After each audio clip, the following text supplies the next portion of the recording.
welcome. Great to see you. I've known Adam for I reckon he must be nudging 20 years now. Is that probably about right? Yeah. Yeah, right. Yeah. Just under 20 years.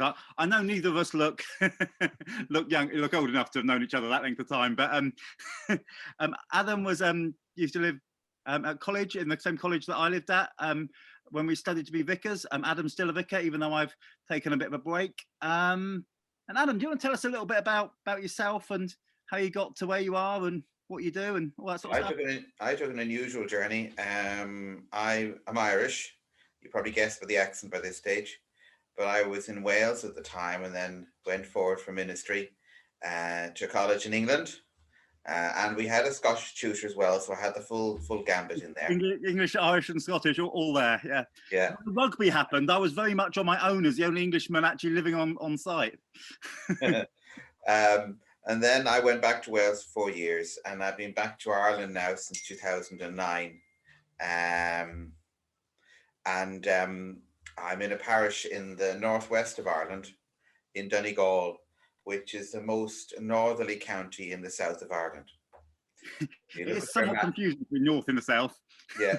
Well, a lot of people in the south think Donegal is in the north, and everybody in Donegal thinks Donegal is somewhere else. But we're the county right on the western side of Ireland, next door to Northern Ireland. Often forgotten about by either bit of Ireland, but a lovely part of the world, but we can't see very much of it at the moment. Well, we're in very strange times at the moment.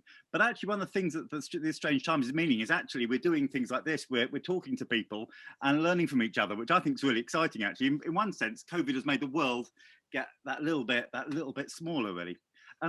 Adam, so tell us a little bit about what it's like trying to do the kingdom stuff in a rural part of Ireland, when also the majority of the people you're ministering amongst, I guess there's a sort of Catholic majority, isn't there, as well, being a Protestant in a Catholic area. Well, we're in an unusual part. We're in dynamics of a very different type of ministry.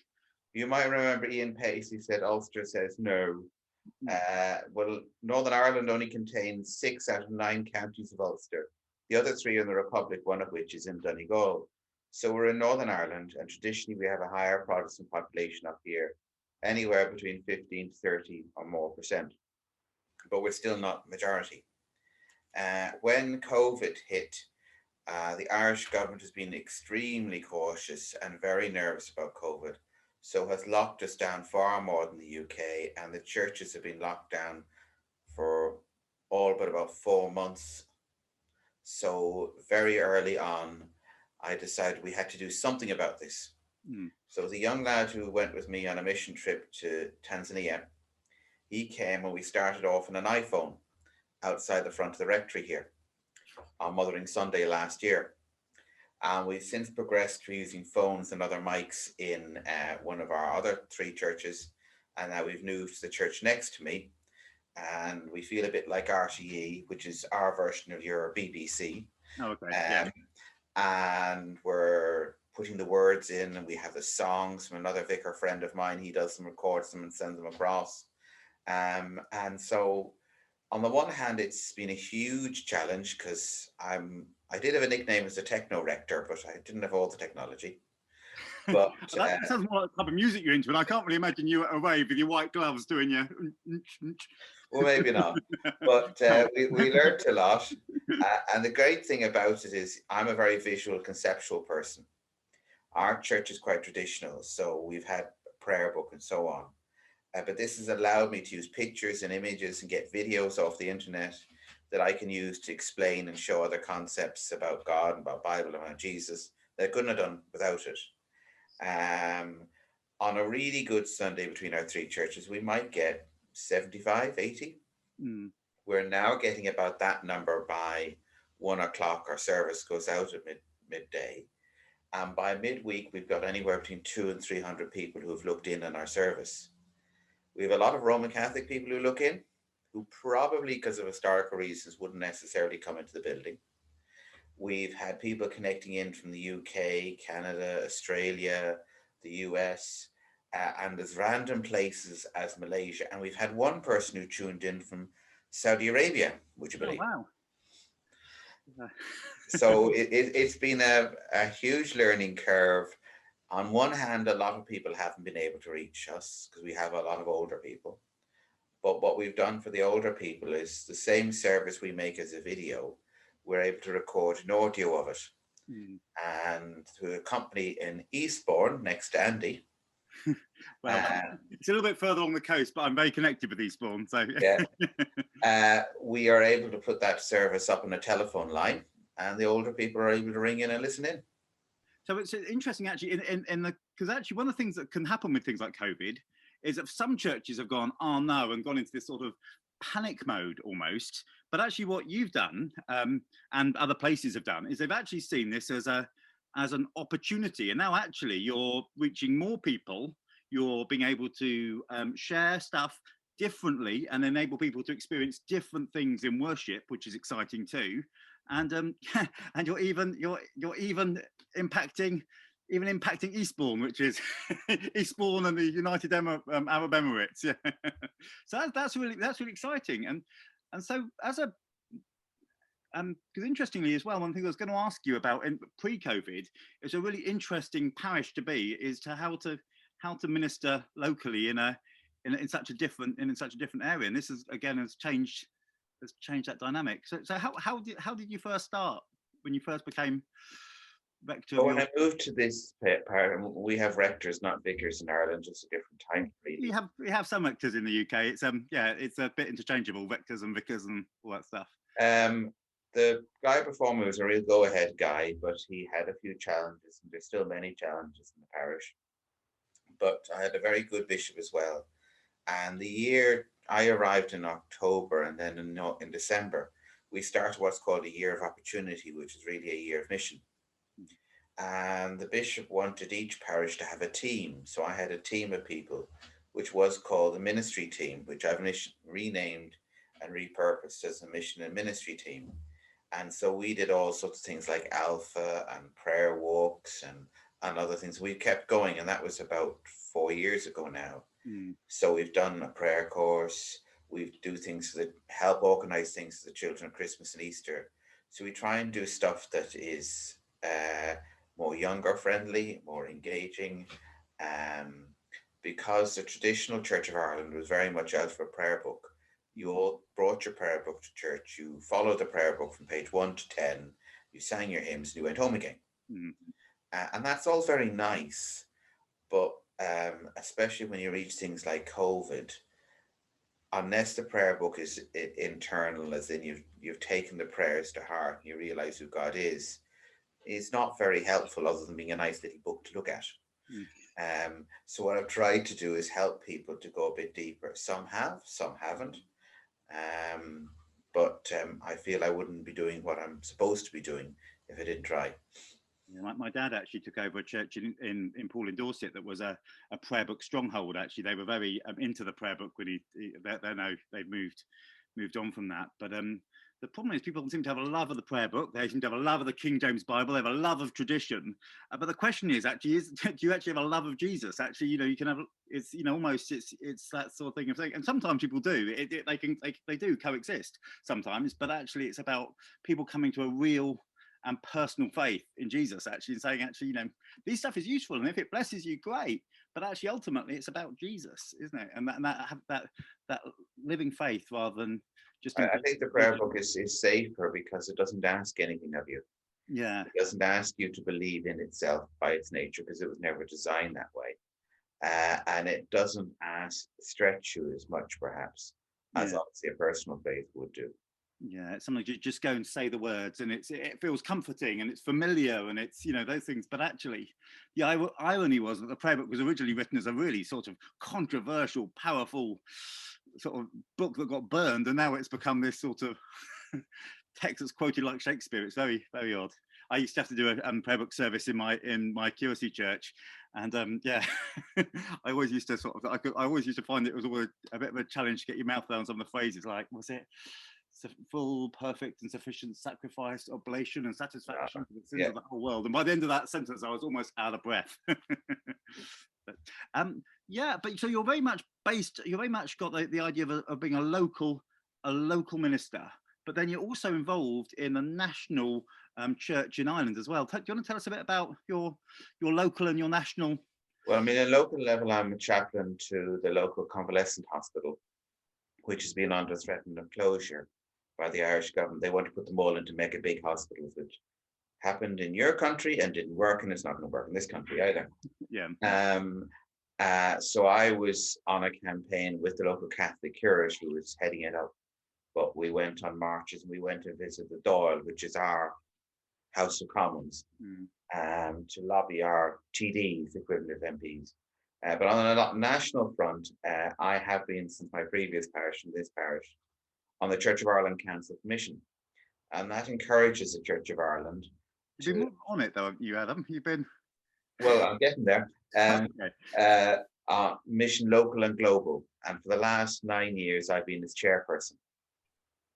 So, because I wanted to get a better handle on global mission, I went on a short week trip to Ethiopia and saw the self-help groups. I went and represented the Church of Ireland and the World Council of Churches Mission and Evangelism Conference in Tanzania. And then I went to the Church of England conference on mission and was asked to explain to them the simple topic of Brexit and the Irish perspective. But we are doing our best to put mission up the agenda, which it has majorly. We adopted, even though we didn't know it was already there, for us to adopt the 5 marks of mission, which are teach, tell, transform, treasure, and one more. There's 5 of them anyway. One is proclamation, one is teaching, one is justice, one is poverty, and one is creation. And we do that because it's holistic. It remembers the care for everybody in the world that goes with mission, but you don't just care for the world and people and forget God either. Kingdom, isn't it? It's caring about the things that God cares about. Yeah. And so I'll be standing down from that soon, which is a shame, but there is a rule in the Church of Ireland that you can only serve for 9 years. So I've got to stand down soon. But that's been great. I've been on that group with people from the mission agencies that work through and from Ireland. All the dioceses, there are 12 in Ireland. The Church of Ireland College, the youth department, the Bishop's Appeal, which isn't appeal from bishops to get more money. It's the Church of Ireland way of raising money for things. Church of Ireland Aid, should be called, but for some reason they can't change the name. Names are interchangeable sometimes, aren't they? So what would you say, from having seen some different countries and been part of the big picture of talking about mission on big church agenda? What would you say to us as just ordinary Christians who say, actually, I just want to do what I can to see God's kingdom come here on earth as it is in heaven, here in Bournemouth as it is in heaven, here in Donegal as it is in heaven, here in Eastbourne? I think if you get a chance to go abroad, and especially go abroad and see the church abroad, it's a huge eye-opener. We don't realize, to use an Irish expression, we're born.